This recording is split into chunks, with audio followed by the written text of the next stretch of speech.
this Zoom. So just so everyone knows, this will be recorded. And we had a number of people who couldn't make it in person tonight, but who expressed interest in the recording. So we will be recording. And I also just wanted to share my screen here for a moment. Again, just to let everyone know that this is part of the Watershed Wednesday Happy Hour series. So many of you have been with us before, so thank you for joining us again. And we will soon have the announcement about the upcoming May and June Watershed Wednesdays. In June, we're going to have one about the history of Langston Golf Course, so that will be exciting. And the May one, we're still working out the details, so stay tuned for that one.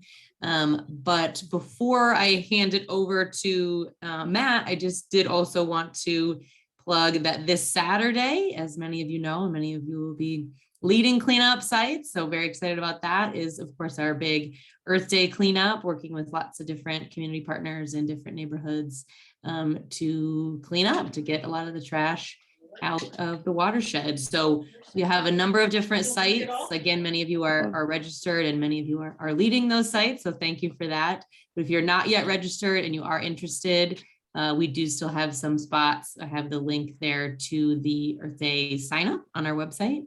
So if you are still looking to get out this Saturday and you have not registered yet, there's still time to do that. So now I'm going to turn it over to Matt, who is here with us. So again, by way of introduction, Matt is with the Metropolitan Police Department, and he is going to be talking to us about a lot of the incredible work that they've been doing to track down a lot of these repeat offenders and to talk to us about illegal dumping, what resources exist. One, we want to get the word out about the work that they're doing. And two, we really want to connect people to these resources. So when people witness illegal dumping or they have questions, they know who they can call, and we can work together to try to track some of this stuff down. So Matt, I will turn it over to you, and then we have some slides that we will share. So Matt, you can just let me know as soon as you're ready for me to advance to the next slide. We'll go through your presentation, and then we'll have time for questions. All right, you got it. Thank you all for having me. I appreciate it. I apologize, I'm not in uniform. I kind of just look like a regular person here, but to be honest with you, 99% of my life, I am a regular old person. So, and I'll apologize in advance. My wife got called in to the emergency room tonight, so I'm on daddy detail. So you may hear two savages in the background. Those are mine, and I do apologize for that beforehand. So I'll just a little bit about me and what we've done and how this all started and everything. So again, I'm Officer Matt Jones.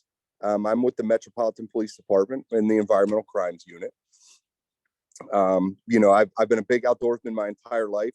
In fact, I'm currently sitting 50 feet away from a portion of the Anacostia Watershed.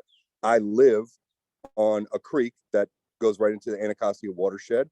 Tomorrow morning and tomorrow evening, I'll be trout fishing on the Anacostia Watershed. So, all the work that you guys do, even though I'm up here in Montgomery County, it's still absolutely appreciated, and it starts up here and ends down there. So, but my section of the Environmental Crimes Unit was restarted about 2015. It was just one person. There was a incident where there was some illegal dumping in one of the public housing projects, and it didn't seem to be getting addressed. So it ended up on the news and everything. And at the time, the commander was David Taylor. He said, "Hey, Officer Underwood," who is my boss, and he leads the Environmental Crimes Unit. He said, "Hey, Officer Underwood, do you have any idea how we address this? Like, this needs to be handled." So my boss, who's a big outdoorsman as well, said, "I got some game cameras. Let's set them out." Well, here we are. It's 2022, and we're still growing and we're thriving, and we're all over the place. But so that's just a little brief history on how we started. We now have 3 full-time employees. We used to have 6, but unfortunately, the violent crime has taken some of our officers back to patrol to address that. But what we mainly do is areas that have illegal dumping issues, historically, we work the best we can to address them in a multitude of ways. But the camera system is really our bread and butter. And we probably have currently 75 cameras deployed all throughout the city. I'll make sure that you guys get to see some slides of some of the things we catch a little later. Some of them, especially the guy dumping the oil, for you all is probably going to be pretty shocking. But I'd say to date, we have over 300 arrests. Now, they're not doing physical arrests at this point. We're sending judicial summons, and these people are responding to court to be held accountable. But I mean, just this week alone, let's see. I've got 2 cases closed, and my partner, Officer Harris, just this week alone has 4 cases closed. So that's going to be, 6 people that are being held accountable for their actions. And some of these locations, Officer Harris's case is 200 yards away from the Anacostia. So, but we go out and we hide these cameras and we collect the images later on to make sure that these people get held accountable. We also work with, and these people don't get enough mention, is we are on this multi-agency task force, really, is kind of what we are, where we work directly with DPW sweep investigators and the Department of Energy and Environment. And again, I'm going to throw them a lot of credit. The DPW folks don't get as much of the outreach as we do. But when you guys make the 311 requests for illegal dumping that has already occurred, these DPW folks, Mike, Lisa, and Alania, are going out and they're going through this debris and seeing if there's anything of evidentiary value. They are also hiding cameras. Most people will tell you they would rather be caught by MPD than they would by DPW, because DPW can cite you up to $40,000. That's a crazy number. A $40,000 fine. I can't afford that. But so it's us in conjunction with these individuals from the sweep team who are doing this. And then we got to get a lot of help from the Department of Energy and Environment as far as our funding. And Matt Robinson, people are sending him information about tips and everything like that, because some people are uncomfortable going to the police. So we take that information and go with it further. But as far as environmental crimes go, the main thing that we do, obviously, is the illegal dumping. The mayor's trying to make these waters swimmable in the next, I think, 5 years is what she said, or something along those lines. So we're trying to clean up this city. And again, we have these cameras in every quadrant of the city. So we're all over the place. Let's see. So, but we work with, it's not just the illegal dumping aspect of it. There's other things that go along with it. And it's part of one of our philosophies is environmental change as well. If people have pride in their neighborhood and pride in the area that they live, well, then they're not going to want to illegally dump there. So another thing we do is we work pretty hand in hand with the directors of the DPW towing units. So if you have abandoned cars, or you have dangerous vehicles like burnt vehicles, doors that are missing, or cars that are missing doors, stuff like that, we work really hard with DPW to get those vehicles removed out of there. Because again, the environmental portion of it, where if your neighborhood looks good, you take pride in it. We work directly with DCRA, lots of abandoned houses in the District of Columbia, especially where I am. I'm based out of a section of Ward 7. So lots of abandoned houses back there.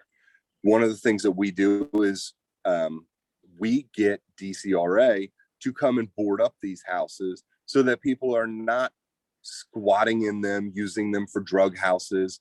Plus, when a house is abandoned, illegal dumpers know that they can go dump at these locations because there's not going to be any surveillance cameras, because nobody resides there. No one's going to have any issues because nobody lives there. So we try to get those areas cleaned up as well, so that it helps curtail other parts of the illegal dumping. Another thing we've recently gotten into, and I think maybe you folks for the Anacostia Watershed may enjoy this, is historically there hasn't been much enforcement as far as fishing regulations go. And Director Wells recently, I think it was a couple years ago, really started pushing and making it very easy for outdoorsmen to get a DC fishing license. So we've gone on this campaign with DC Fisheries here within the last couple years of going out and educating these fishermen that, hey, you know, you are supposed to be fishing with a license. Director Tommy Wells made it exceptionally easy to get a fishing license.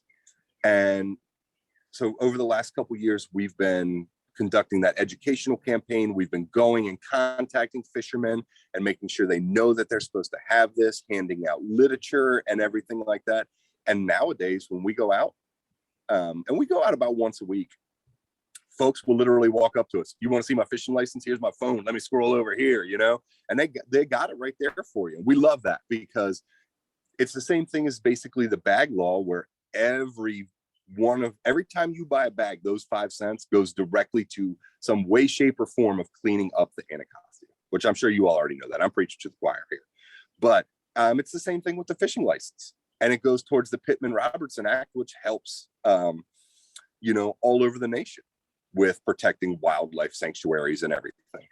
So that's another thing we've been doing. Unfortunately, we did have to write a couple citations today because you are not allowed to be in possession of any herring or anything like that, or have gill nets. These herring swim up in schools of 30, you know, and there's a moratorium on them right now. And folks are catching 40, 50 of these herring in these gill nets. And that's absolutely not good for our watershed, especially when, you know, the rockfish are coming up now. I'm from Maryland, we call them rockfish, but the stripers are coming up now. So, you know, we want them to have a safe place to breed. And actually at this point, Ariel, if you don't mind queuing some of that stuff up, I'll switch from fishery enforcement to, I won't go into too much detail about a lot of this stuff.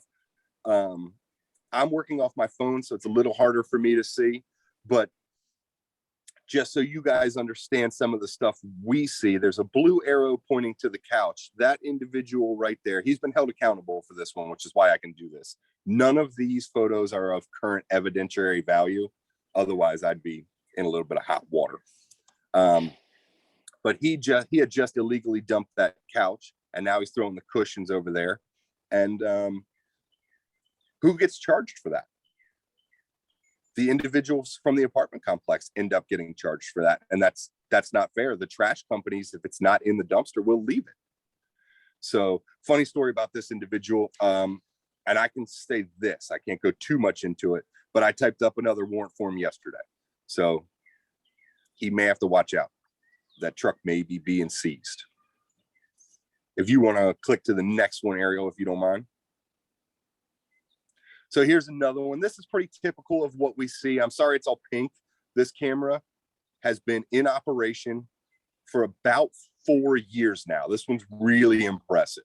So this camera has been in the elements, snow, wind, rain, everything, 365 days for 4 years. This one we're pretty proud of, but it does have a little tint to it. But this individual comes through and he decides that these are the leftover job materials from the construction site, and he has no use for them. So there he goes. He actually dumps it this truckload, and in front of the truck is another truck with a trailer, and an entire trailer full of debris. If you don't mind, Ariel.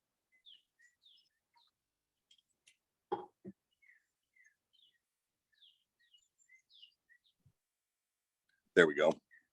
This is one we actually see pretty common. Same camera, you can tell from the pink hue probably.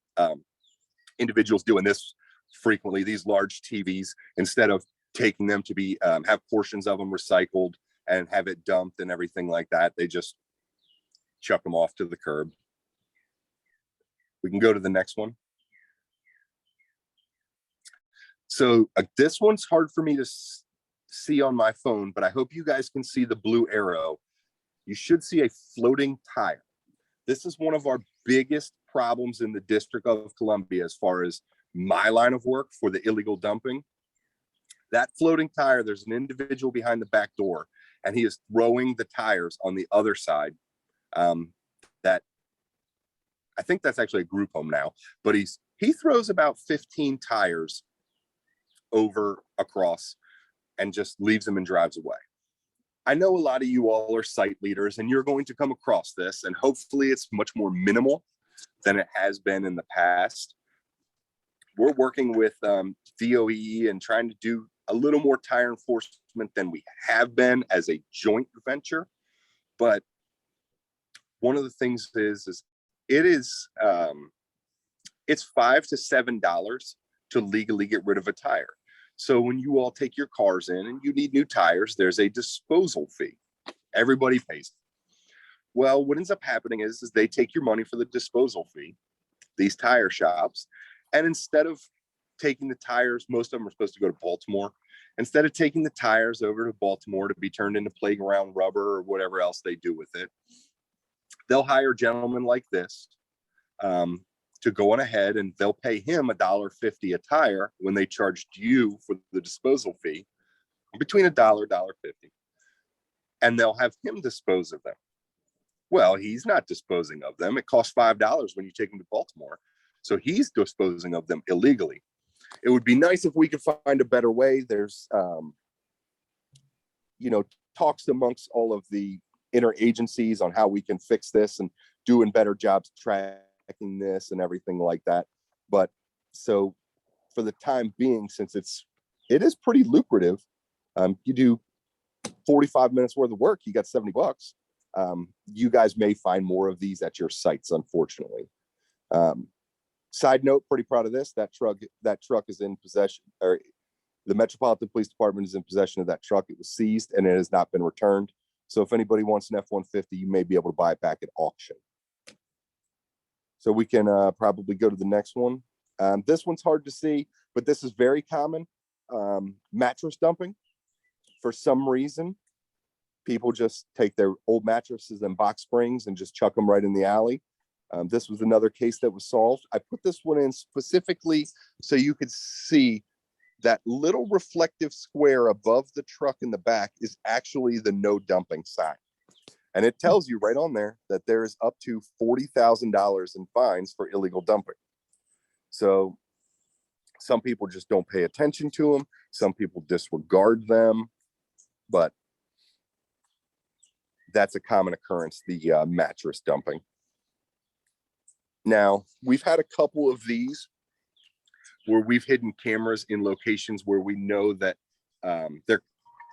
the unlicensed mechanics are doing work. And actually, you can see this is a pretty good one as far as shocking goes. We got those images of him just dumping oil right into the vegetation. And that vegetation is actually in a portion of a national park property.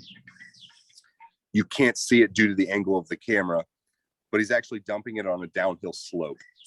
That downhill slope goes right behind a daycare and drains right to a drain that has one of them little blue symbols on it that says this goes into the Anacostia.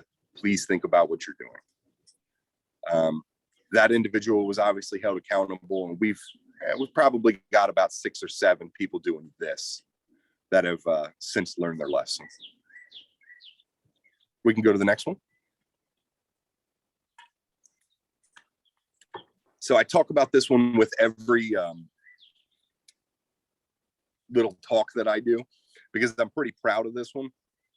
You can see this image is not wonderful. It's nighttime. There's no tag on this truck or anything.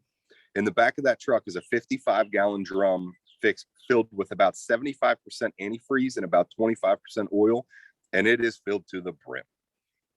You can actually see the no dumping sign in the picture as well. That oil was tipped over out of the bed of the truck on purpose to get rid of it about 10 feet behind our sign.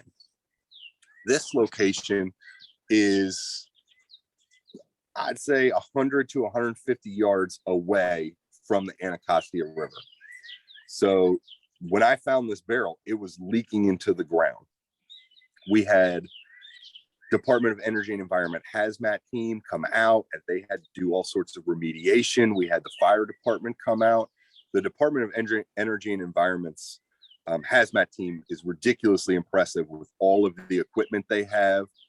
The guy no longer works here. His name was John Emmenizer at the time. But John Emmenizer came out, brought about probably $30,000 worth of testing equipment. And what he did was just impressive to determine what was in that barrel at the time. But even just with this photo, just this one photo you're looking at, we were able to solve this case. And this individual actually ended up pleading to a felony. I don't remember his consequences. It was a lot more minimal than you would want, but thankfully we were able to hold him accountable, and he knows he won't be doing that again. If you don't mind, Ariel. Another typical one, what happens is we see people who get movers off thumbtack. I forget what the other one is, but there's thumbtack and tasker or something along those lines, where a lot of people have some spring cleaning, have some stuff to go to the dump, and they end up hiring unlicensed haulers, which Department of Public Works can cite you for. These individuals ended up cleaning out an apartment, and they were charging dump fees, right? Not on top of their labor and loading up the truck and cleaning up. They were charging fees to take it to the dump. They would pocket your fees and then just go illegally dump it in an alley. We see that pretty frequently. So I bring that up. I don't think I'm going to have any problems with this group here, but when you are getting some work done, just make sure that they're a licensed hauler, because somebody with a business license is not going to want their business jeopardized versus somebody who has no business license and it doesn't matter to them. Ariel, we can go to the next one. This is another big one that we get pretty frequently. The Department of Energy and Environment is actually not a big fan of this. I know it doesn't seem like, the crime of the century, like the oil cases and the antifreeze cases, but a lot of times this debris goes into the Anacostia River, and it sucks the oxygen out of smaller portions of the river. So these people, you can see they did a job for somebody and just dumped all their stuff right in the middle of the alley and drove away. They were held accountable as well. Next one.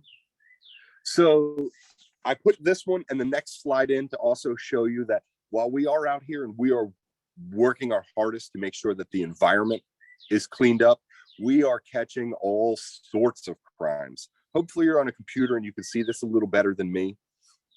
But on the left side of the screen, you see an individual and he has some type of container and he's walking over to the car. On the right side, if you have a computer, that should be a pretty wild image with that.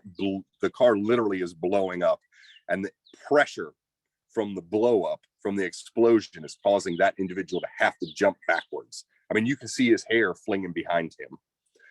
That ended up being, and I can discuss this ended up being an insurance fraud case where the owner of the car said it was stolen. They lit it on fire. So we are catching other things out here. And I think I have one more in this slide. Yes, I'm really proud of this one, actually, especially because auto theft is out of control in this city right now. Carjacking's everything. That blue truck is a $100,000 F-150. Never heard of it before. Some Shelby thing. Beautiful. That truck was stolen. The truck, or the vehicle on the back, was also stolen. And then the trailer was stolen. There's about 45 more images. I only put this one just so I could tell this story. Using these images and the images we got of the individuals going and hiding the car, they were going to hide the car for parts so they could strip it. But using the images, we were actually able, environmental crimes over here was actually able to take down an auto theft ring with these images.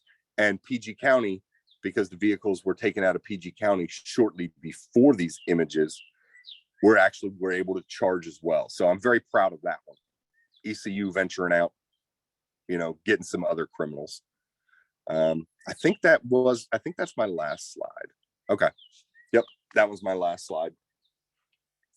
So we're we're out here. We are all over the place. Again, we are in basically every ward with cameras. We are here for you. As what I tell people, I will put my email in the chat. I see Nathan in here. Nathan's well acquainted with my email, and Mike's from DPW's email. So I will put my email and my office number in here. And, you know, again, we're here for you. If you're having illegal dumping, if you're having issues near your section of, you know, I know most of you have, are a lot of you are site leaders. If you're having issues near some of your sections, please reach out to me. I'm here for you. I know a lot of you have discussed before about the signage. Because one of the things, we'll get the no dumping signs, which I should have put a picture in there, and I'm sorry I didn't. But we can make that happen. We have the funding. We're in the process of getting new signs. So if you have an issue that doesn't have chronic dumping, but it does have dumping every now and then, you know, we can throw one of them large reflective signs up for you and try to let people know that, hey, this isn't, you're not supposed to be doing this here, and that there are fines and everything along those lines. So we'll have those available again sometime in the near future. Let's see.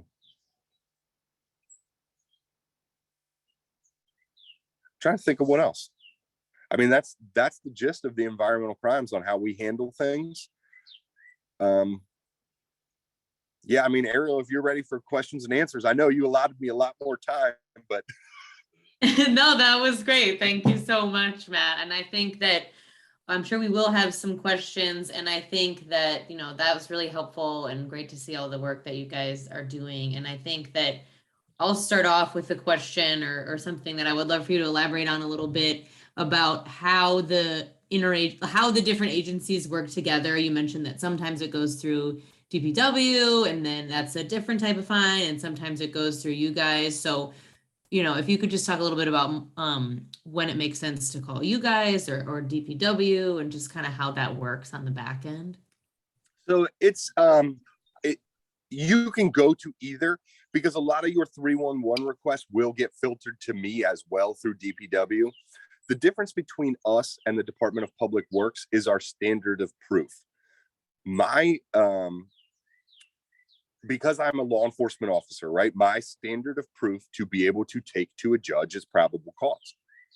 If probable cause is not met through the investigation, but we still believe that, you know, say individual A is the one that illegally dumped, DPW has a smaller level standard of proof because they have civil court where we go to criminal court.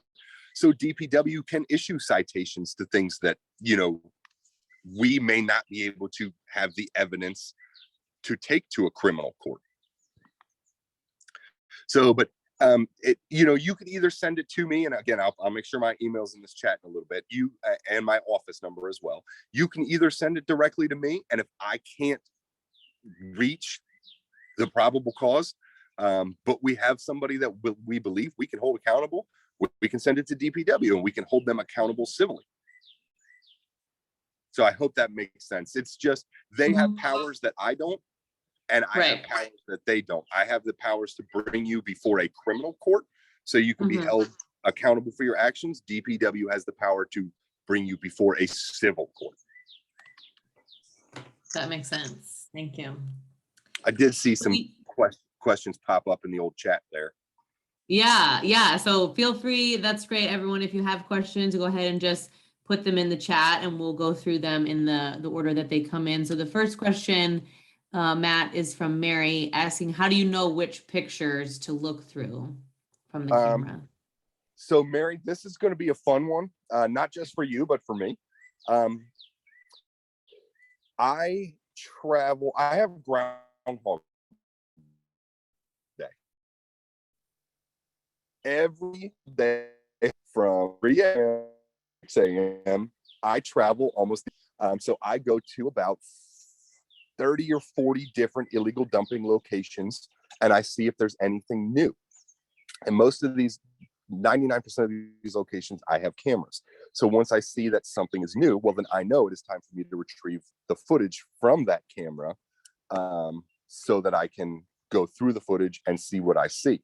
Now, I'll also say there are times when, as you saw from the last 2 photos of that, there are other crimes on there. We catch people with guns all of the time on camera. So whenever I have to update a camera or pull a camera, I go through all of the images. Just today, I uploaded 6,000 photos into our evidence system. And yesterday I uploaded 4,000 photos into our evidence system. So we pretty much look at 99% of the photos the camera takes. And if there's no crime, it gets deleted immediately. If there's a crime we didn't know about, no one told us about, but it could potentially be on camera, but we didn't know that, unfortunately, those get lost. It gets deleted immediately, because we try not to keep any images unless they are of evidentiary value. So I hope that answers the first part of how do I know which photos to go through, and also let you know on the back end how much work goes into, well, I see you just answered that. Okay. Great. Thank you, Matt. Okay, so the next question from Amy is, how would a construction company in DC legally get rid of a truck full of waste at the end of the day? Most of them have places to take them. If you are a company, then generally you do have to pay. I know we're going to have some issues here in the near future, because Fort Totten is being closed down, I believe, for renovations. I know DPW is not on this, unfortunately, but DPW would be able to better answer that. So with Fort Totten being closed down, they are going to open up the Benning Road transfer station, which is right at Benning and Anacostia, in front of the Shell station. I believe that's the 3300 block of Benning Road. So that's just information for you all in the future. If you got to take something to the dump, it's probably going to be Benning Road for the short period of time. But what a construction company does at the end of the day is they take them to a transfer station. And if it's a company, it costs them a fee. If it's a DC resident and you are a single family home, it is free for you. It is free if you live in an apartment complex with 4 units or less. You can take anything you want up to Fort Totten. And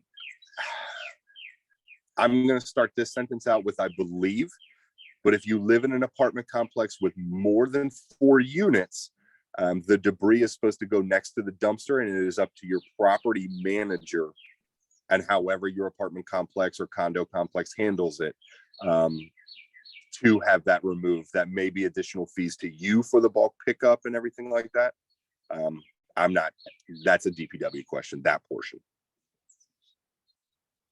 So a little more information than probably necessary there, but it's better than none, right? No, I think that's helpful, because I think that, as we all know, one of the issues with illegal dumping is, of course, sometimes people do it to avoid fees, but sometimes people don't know where they are supposed to take stuff in the first place. So I think that is helpful. Yeah, and okay.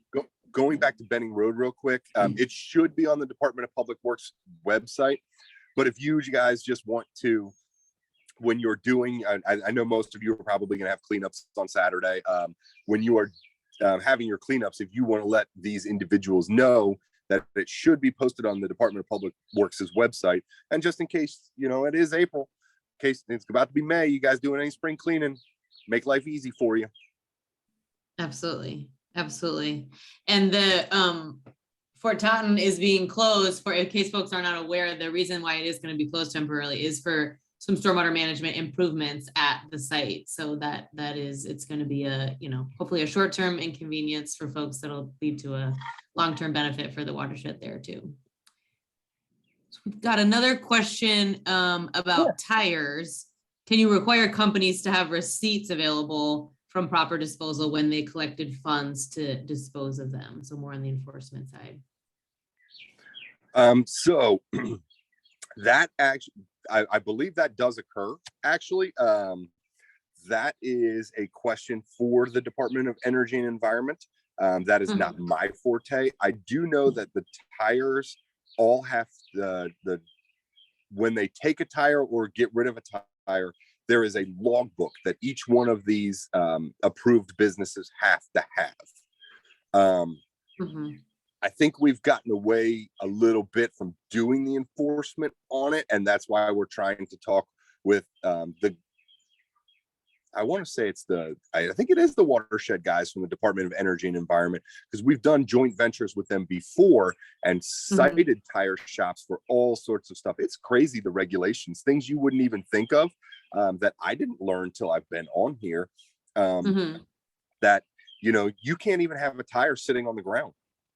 The small micro rubbers and everything from the rain and all that go into the storm water. And so, but yeah, that's more of a DPW question, but I do know they have books that they have.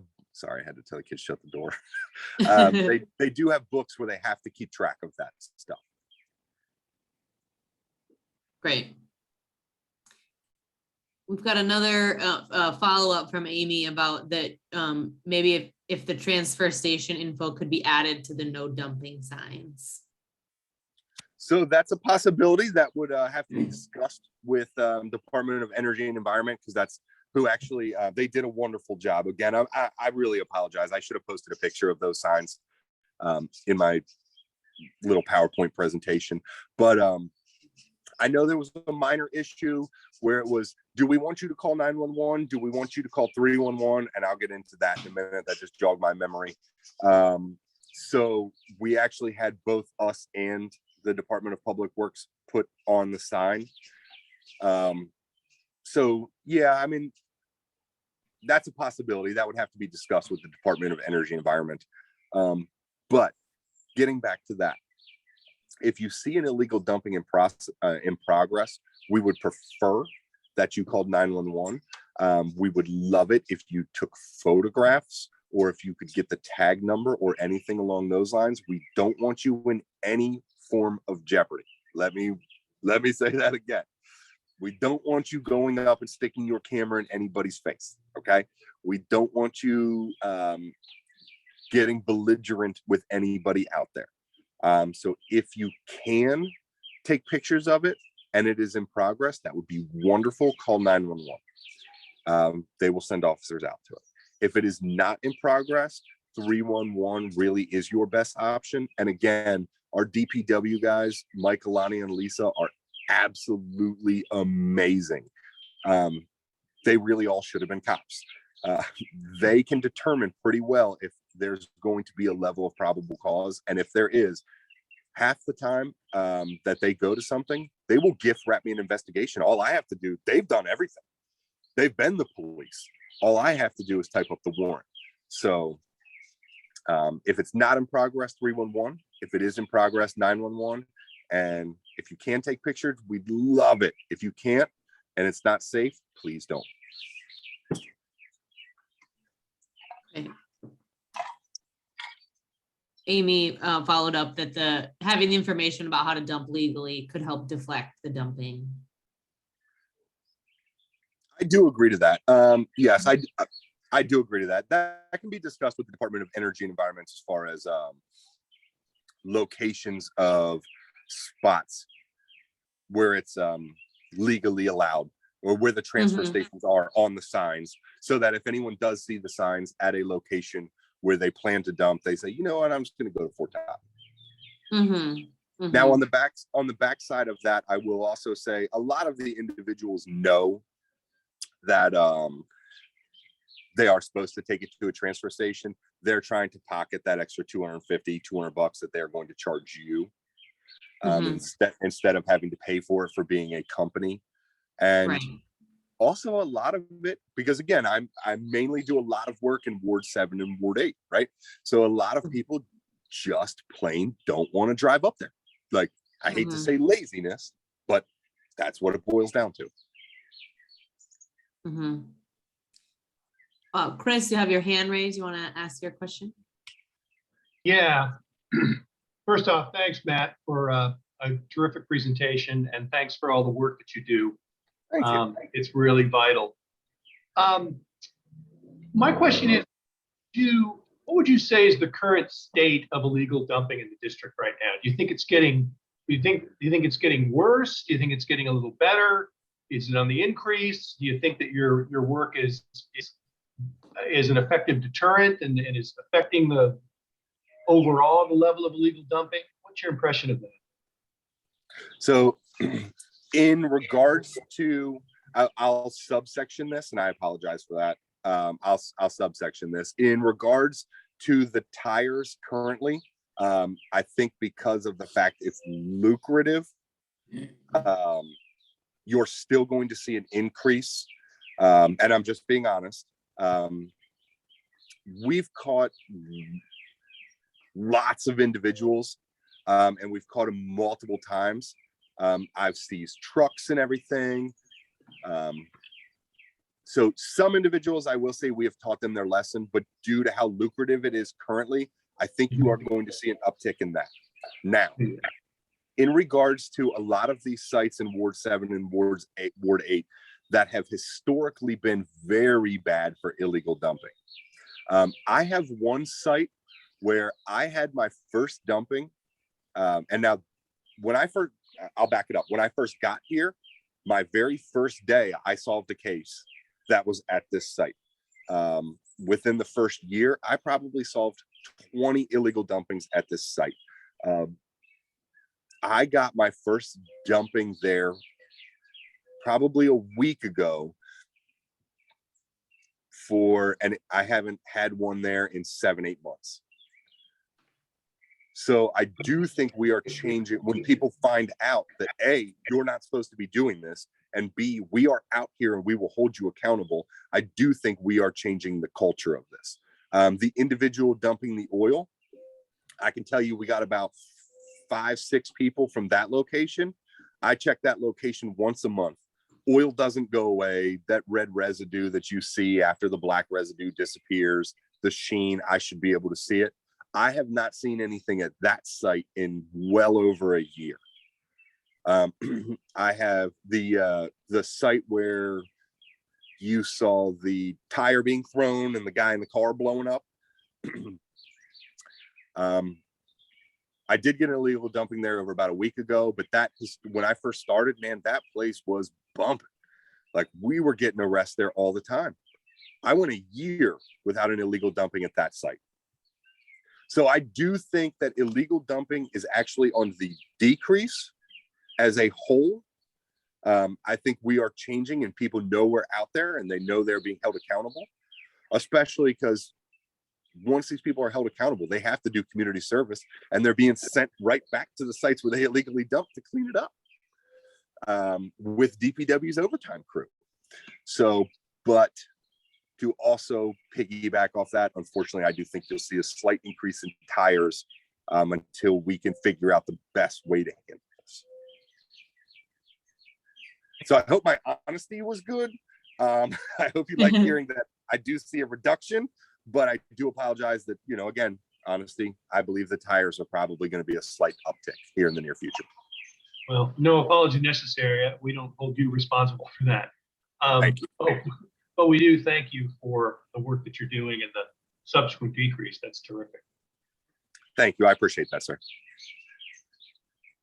Great, thanks, Chris. Matt, we have another a question from Nathan who Here wants for to it. know about, with so much of the parkland in DC being federal land, what role, if any, do U.S. Park Police play in dumping enforcement? Oh, come on, Nathan. You already know. Come on. He's teeing you up with that one. So U.S. Park Police came on board about 2 years ago, but unfortunately, they get their money from the Department of Interior. And the U.S. Park Police does not have the funding that the Metropolitan Police Department has. So the U.S. Park Police has 2 individuals, both great guys, both work very hard to address some of it. And they do the best they can. But again, you know, the Park Police does not have the personnel that we have, right? So they don't have the time and the ability and the funds to put into this that MPD does. Now, again, I hope I don't make them sound bad. Their officers are wonderful. I've worked with them on many cases. In fact, I worked jointly with them on a case that made the news. Many of you have probably heard it, where we had 1,000 tires that were illegally dumped off Ridge Road. And we were able to work jointly with Park Police to help solve that case. We actually had another case probably about 3 months ago where somebody was dumping in Kenilworth Park, and jointly us and Park Police were able to solve that case. But Nathan, unfortunately, they don't have the resources that we do. So you can let them know, if it's on their property. But a lot of times, one of the officers' names is Pirelli. A lot of times, Officer Pirelli will call me and we'll work on it together. Yeah.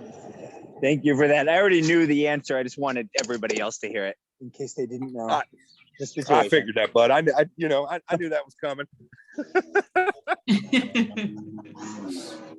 But related to that, how much manpower does MPD have on this? Like, is it just you? How many other officers are working on it? No, so it was 6.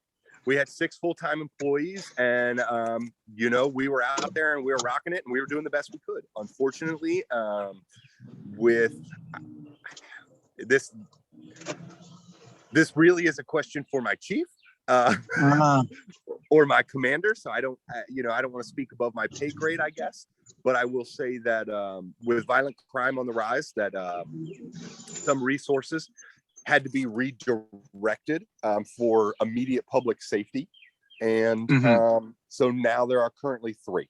I hate to give you the politician answer to that. I really do. But that's a little out of my turn, if you know what I mean. No, it's good. It's honest. That's all I need to know.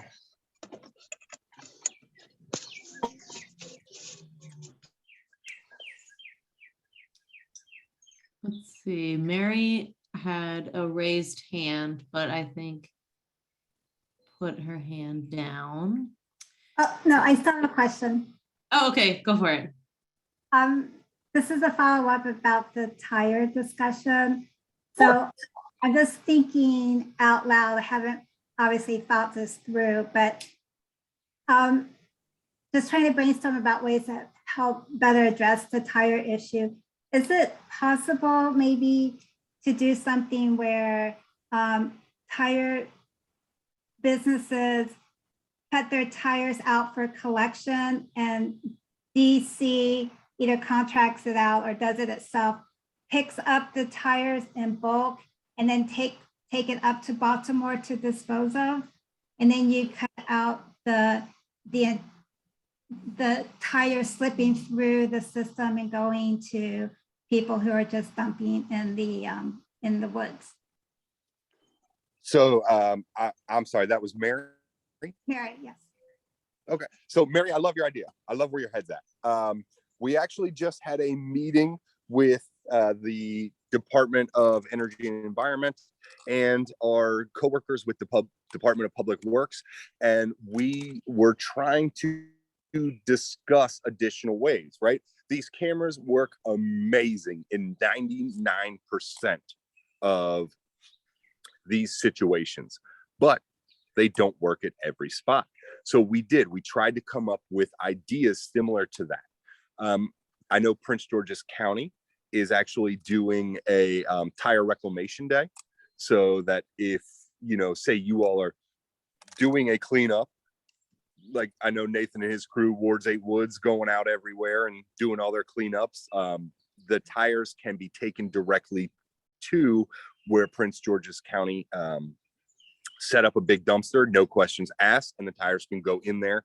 And instead of ending up in our waters and our woods and everything along those lines, the tires end up where they're supposed to. And in the past, Julie Lawson has put up basically dumpster days where a couple roll-off dumpsters would go to a location. The residents in the surrounding area of that location would be let known that this dumpster is going to be here. We don't want you to illegally dump. Throw what you got to throw in these dumpsters, and we'll basically take it, no questions asked. So as part of that meeting the other day, that was bringing that to the District of Columbia was discussed.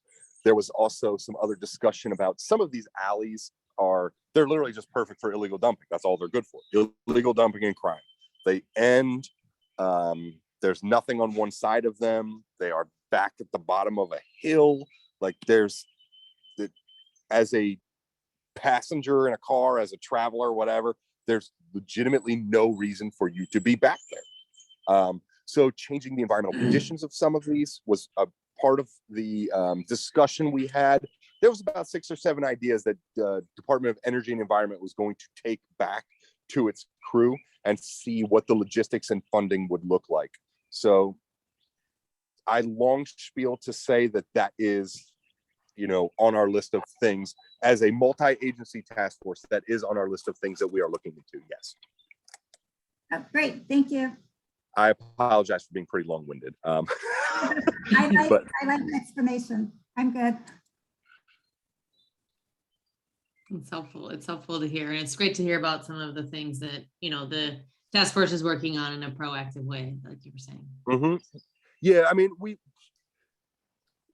the police patrol, especially largely, is, rather reactive, and we don't want to get stuck in that. Right? Mm-hmm. Oh, I think you froze a little bit there, Matt. For my trampoline, but I mean, I have the Anacostia in my backyard.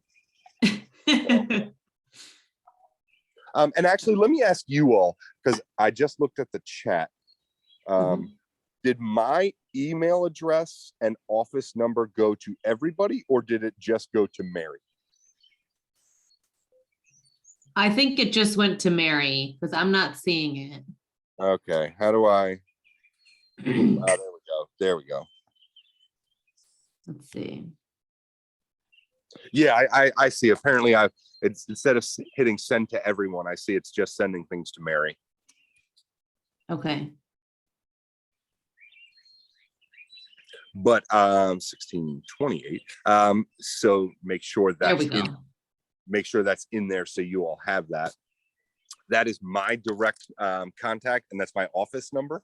I will tell you this: I am 99% more responsive with an email than I am the office phone, due to the fact that some days I'm on a boat with fisheries for 8 hours a day, trying to make sure people are doing the right things.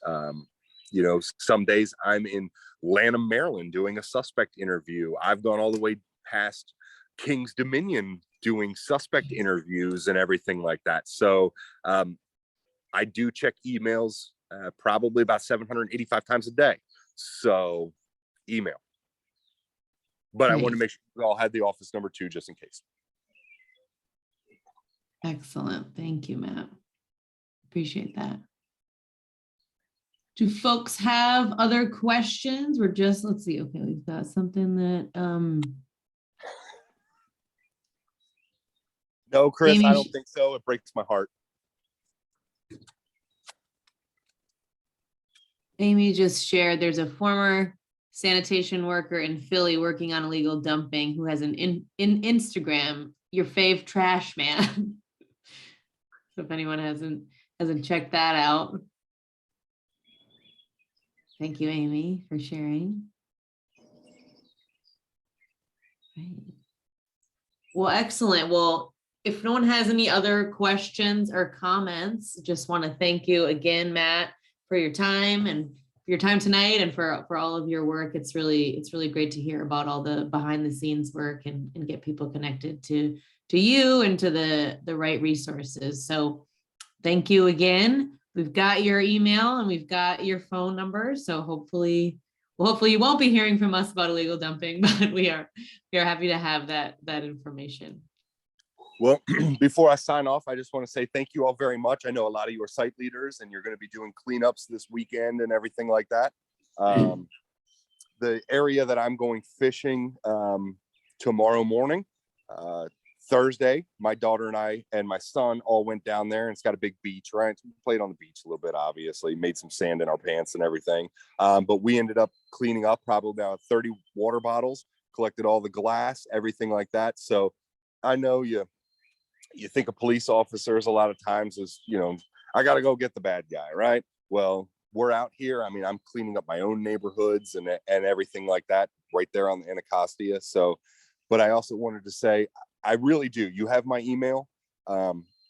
Contact me. Even if it's something somebody sent me something the other day about some barrels on the other side of the Anacostia from me, potentially an illegal dumping. Because I know, most of you are probably not in 7 and 8, but hey, send it to me. I went and checked it out. We come to find out it was Department of Energy and Environment is actually doing a watershed survey, and that was barrels for their study materials and not an illegal dumping at all. But we're happy to look into this stuff for you.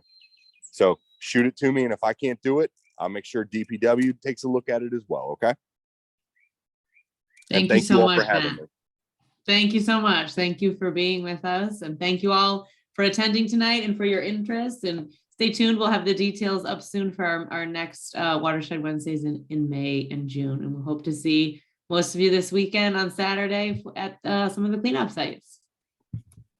All Y'all right. take care. All right. Thanks, everybody. Everyone. Thank you. Bye. Thank you. Take care. Thank you. Bye.